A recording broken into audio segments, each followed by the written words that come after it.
Hello friends, आप सभी का अपने channel lesson plan and teaching classes में बहुत बहुत स्वागत है। मैं निशा चौधरी आज बात करने वाली हूँ लेसन प्लान नंबर 17 की। इससे पहले मैं 16 लेसन प्लान्स करा चुकी हूँ। अगर वो वीडियोस आपने ना देखी हो तो डिस्क्रिप्शन में आपको उनका लिंक मिल जाएगा, आप वहाँ जाकर ज़रूर चेक कर लें। और अगर आपको अपर प्राइमरी क्लासेस यानी 6 to 8 या फिर माइक्रो टीचिंग के लेसन प्लान देखने हैं तो वो भी आपको डिस्क्रिप्शन में मिल जाएंगे, आप उन्हें भी देख लीजिएगा। तो चलिए बात करते हैं आज के लेसन प्लान की, जो कि आपका सेकंड क्लास के लिए है। और अगर मैं बात करूं सब्जेक्ट की तो आपकी सब्जेक्ट है गणित। यानी कि आज इस लेसन प्लान में हम पढ़ने वाले हैं आकार प्रकार यानी कि शेप्स के बारे में। लेकिन इस वीडियो को शुरू करने से पहले मेरी आप सभी से रिक्वेस्ट है कि आप इस वीडियो को बिना स्किप करें एंड तक देखें। और अगर आपको वीडियो अच्छी लगे तो इसे लाइक, दोस्तों को शेयर और इस चैनल को सब्सक्राइब जरूर करें। और चैनल को सब्सक्राइब करने के बाद में बेल आइकन जरूर दबा लें ताकि आने वाली वीडियोस का नोटिफिकेशन आपको टाइम से मिलता रहे। तो चलिए शुरू करते हैं आज का लेसन प्लान। सबसे पहले आपको पता है कि हमें ये सारी एंट्रीज फिल करनी होती हैं, जैसा कि मैं अपनी हर वीडियो में आपको बताती हूँ। ठीक है, उसके बाद में आपका आता है प्रकरण। तो प्रकरण में जैसा कि मैंने यहाँ पर लिखा है आकार प्रकार, क्योंकि आज हम बात करने वाले हैं शेप के बारे में, तो इसीलिए आपका जो प्रकरण है वो क्या होगा, आकार प्रकार।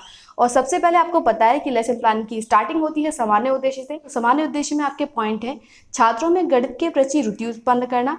उसके बाद में नेक्स्ट बात करते हैं सेकंड पॉइंट की, तो आपका सेकंड पॉइंट होगा छात्रों में तार्किक शक्ति का विकास करना। उसके बाद में थर्ड पॉइंट है दैनिक विकास के जीवन में गणित का व्यवहारिक उपयोग बनाना। उसके बाद में बात करते हैं अगली हेडिंग की, जो कि है आपकी विशिष्ट उद्देश्य। तो विशिष्ट उद्देश्य होगा छात्रों में विभिन्न आकार प्रकार की वस्तुओं से परिचित कराना। यानी कि विशिष्ट उद्देश्य में, जैसा कि मैंने आपको पहले भी बताया था कि विशिष्ट उद्देश्य में आपके जो आपका टॉपिक है उससे रिलेटेड पॉइंट आता है। तो आज हम पढ़ने वाले हैं आकार प्रकार, तो उसी के रिलेटेड आपको विशिष्ट उद्देश्य में लिखना होगा। उसके बाद में आपकी नेक्स्ट हेडिंग आती है शिक्षण अधिगम सामग्री, जिसमें मैंने गेंद, माचिस और आपकी पेंसिल आदि का प्रयोग किया है। आपको पता है कक्षा उपयोगी सामग्री जैसे आपका चौक है, डस्टर है या फिर आपका ब्लैक बोर्ड है, उसकी आपको जरूरत होगी। उसके बाद में आपकी नेक्स्ट हेडिंग आती है पूर्व ज्ञान। तो आपका पूर्व ज्ञान होगा, सबसे पहला पॉइंट है पूर्व ज्ञान में छात्र कुछ वस्तुओं के प्रकारों से परिचित है। उसके बाद में आपका सेकेंड पॉइंट है छात्रों को वस्तुओं के आकार प्रकार की सामान्य जानकारी है। ठीक है, आगे बात करते हैं। पूर्व ज्ञान के बाद आपको पता है प्रस्तावना प्रश्न की बात आती है। तो आपके प्रस्तावना प्रश्न में सबसे पहला क्वेश्चन होगा आपका बच्चों हम लोग पढ़ने के लिए कहाँ जाते हैं। ठीक है, तो सबसे पहले बच्चों से क्वेश्चन पूछेंगे, यानी कि जो टीचर है वो क्वेश्चन पूछेगा कि बच्चों हम पढ़ने के लिए कहाँ जाते हैं, तो बच्चे इसका आंसर देंगे कि विद्यालय में। उसके बाद में आपका सेकंड क्वेश्चन होगा विद्यालय में श्यामपट्ट पर किससे लिखते हैं। तो बच्चों को इस क्वेश्चन का आंसर पता होगा कि हम विद्यालय में श्यामपट्ट यानी ब्लैक बोर्ड पर किससे लिखते हैं, तो चौक से। उसके बाद में आपका थर्ड क्वेश्चन होगा कि अच्छा बच्चों चौक किस आकार का होता है। तो ये जो क्वेश्चन है ये बच्चों के लिए समस्यात्मक प्रश्न होगा, यानी कि जो बच्चे हैं वो इस क्वेश्चन का आंसर नहीं दे पाएंगे। तो इसी से हमारा जो उद्देश्य कथन यानी कि जो आपका प्रकरण है वो निकल कर आएगा। तो जो आपका उद्देश्य कथन है वो होगा बच्चों आज हम लोग वस्तुओं के आकार प्रकार के विषय में अध्ययन करेंगे। ठीक है, यानी कि ये आपका उद्देश्य कथन यानी कि जो आपका टॉपिक है वो निकल कर आया। और उसके बाद में आपको ये जो टॉपिक है ये आपको लिख देना है ब्लैक बोर्ड पर। उसके बाद में नेक्स्ट हम बात करते हैं प्रस्तुतिकरण, यानी कि आपको उस चैप्टर को कैसे एक्सप्लेन करना है उसके बारे में बात आती है। तो यहाँ पर एक्सप्लेन करने के लिए मैंने 2 कॉलम बनाए हैं। पहला है आपका छात्र अध्यापिका कथन और दूसरा है आपका छात्र कथन। तो सबसे पहले पॉइंट की बात करें तो सबसे पहला पॉइंट होगा बच्चों को गेंद दिखाते हुए जो वस्तुएं गेंद जैसे आकार की होती हैं उन्हें गोलाकार कहते हैं। यानी कि जो बच्चों को गेंद दिखाकर हम समझाएंगे कि जो वस्तुएं गोल होती हैं या गेंद जैसी होती हैं उन वस्तुओं को हम गोलाकार कहते हैं। उसके बाद में हमारा नेक्स्ट पॉइंट आएगा कि माचिस को दिखाते हुए जो वस्तुएं माचिस के जैसी होती हैं उन्हें घनाभाकार कहते हैं। यानी कि जो भी हमने बताई थी आपको अभी सहायक सामग्री में, उन सहायक सामग्रियों का हम यूज़ करते करते बच्चों को ये सब चीज़ें बताते जाएंगे। जैसे अब हम माचिस को दिखाएंगे और माचिस को दिखाने के बाद में बोलेंगे कि ये जो माचिस है वो आपके आकार की है और इसीलिए इसे घनाभाकार कहते हैं। उसके बाद में आपका नेक्स्ट पॉइंट आता है कि जिस घनाभ की लंबाई, चौड़ाई और ऊंचाई बराबर होती है उसे घनाकार कहते हैं। यानी कि उसके बाद हम बताएंगे कि जिस भी घनाभार की लंबाई यानी कोई भी घनाभ है उसकी लंबाई, चौड़ाई और ऊंचाई अगर तीनों समान होंगी तो हम उसे बोलेंगे घनाकार, यानी कि घन के आकार की। ठीक है, यानी कि आप जो बोलते हैं इंग्लिश में क्यूब के आकार की होगी। ठीक है, उसके बाद में आपकी नेक्स्ट हेडिंग आती है जो वस्तुएं बेलन जैसे आकार की होती हैं उन्हें बेलनाकार कहते हैं।